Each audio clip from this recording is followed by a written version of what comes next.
All right, Mrs. Teasley here. The last section of this unit, section 2.8, distance, midpoint, and circles. The cool thing about this particular section is that you're just dealing with a whole bunch of formulas. So it would be just good to have these formulas off to the side. The first one is the distance formula.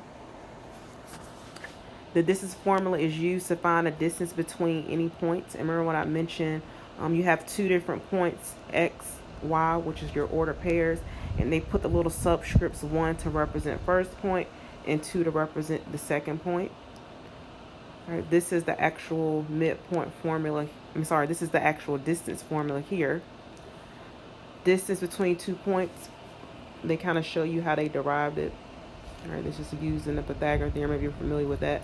But if not, this is the formula to find a distance between 2 points. You just plug it into the formula and then you will have your answer. So let's try some examples, or try an example. To find the distance between 2 points. So you have 2 points. This is x1, y1. I like to label my points. x2, y2. To find the distance formula is the square root of, subtract the x values, so x2 minus x1 squared, plus subtract the y values, y2 minus y1 squared. And so you just go right in here and you just plug in your values, your different values. Well, x2 is 3 minus x1 is a negative 3, so negative 3. So notice how I put minus a negative 3, because that minus sign is a part of the formula.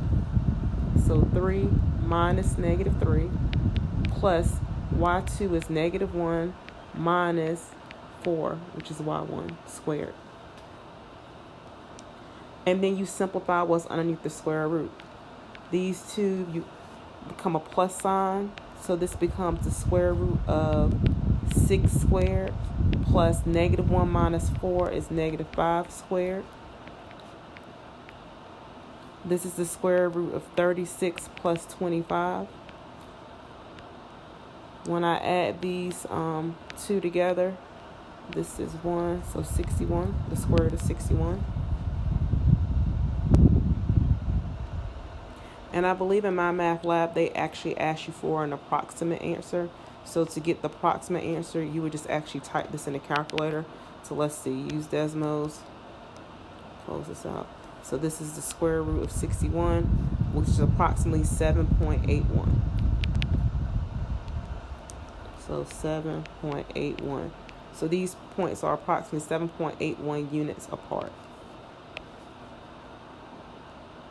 And that's it. That's the distance formula. You're just plugging it into the formula. Then we have our midpoint formula. The midpoint is the point that's halfway between 2 points. So you have your 2 points, x1, y1, x2, y2. This is the midpoint. The point directly in between the two. So you have to add the x values together of both points and divide it by 2, since it's the halfway point. And add the y values together and divide it by 2. So the midpoint is a point. So going out to my example, I'm just using the formula. The formula says to find the midpoint is x1 plus x2 over 2, comma, y1 plus y2 over 2. I'm going to label my points. This is x1, y1 to represent the first point, x2, y2 for my second point. And then I'm just going to start plugging numbers into this formula. The x1 is negative 3 plus x2 is 3 all over 2. y1 is 4 plus y2 is negative 1 all over 2.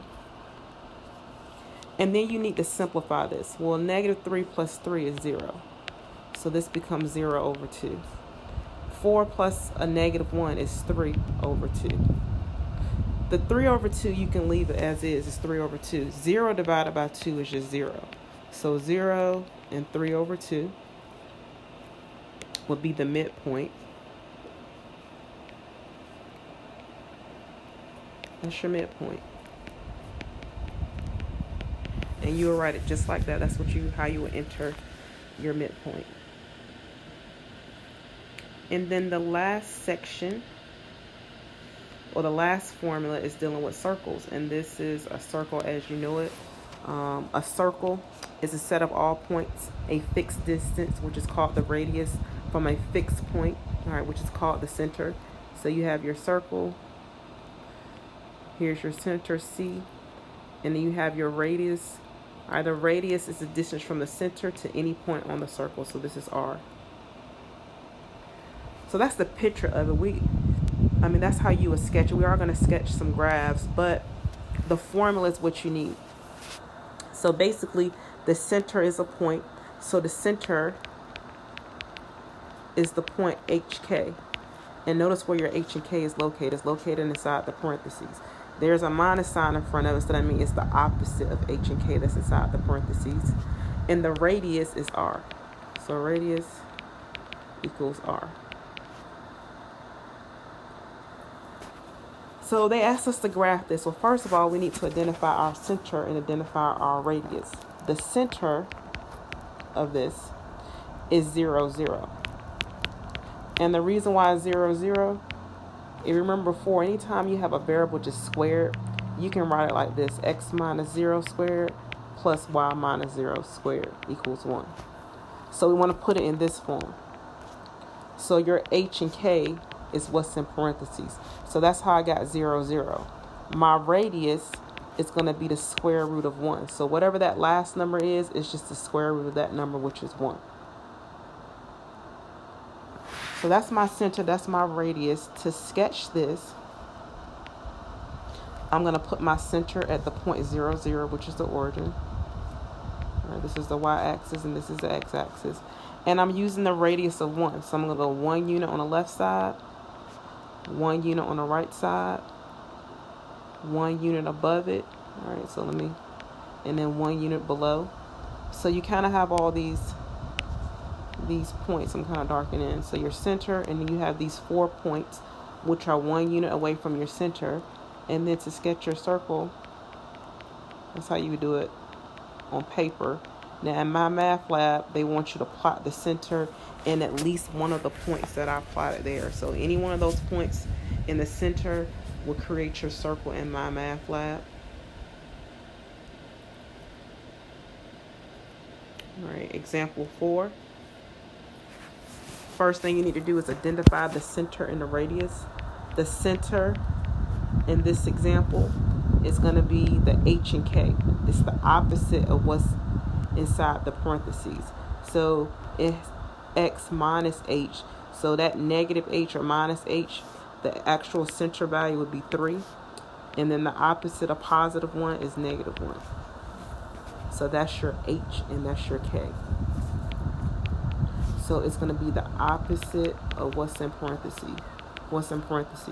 So minus 3 becomes a plus 3. I'm just trying to write down. So that minus becomes the opposite. So it becomes positive 3.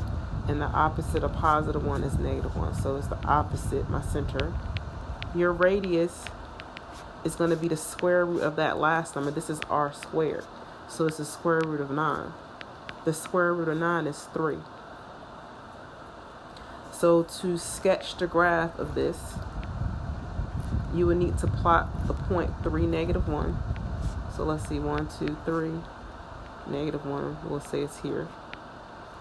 And then we have to use a radius of 3. So I have to count 3 units on all 4 sides of my center. So let me see, 1, 2, 3. Extend this line here. And then I'm going to count up 1, 2, 3. So this will be a point here above it. All right, so counting 3 units up, count 3 units below this. So 1, 2, 3. And again, I'm just sketching. In my math lab, all you need to do is plot the center, and you can use any one of those points. Count 3 units out to the right. 1, 2, 3. That would be a point. And then 1, 2, 3. And then that will give you your circle. So again, you're not doing it by hand. I'm doing the best I can with sketching. All right, but that's your circle. And that's it. This section shouldn't be that bad. 3 formulas. Just make sure you have those 3 formulas available to you on assessments.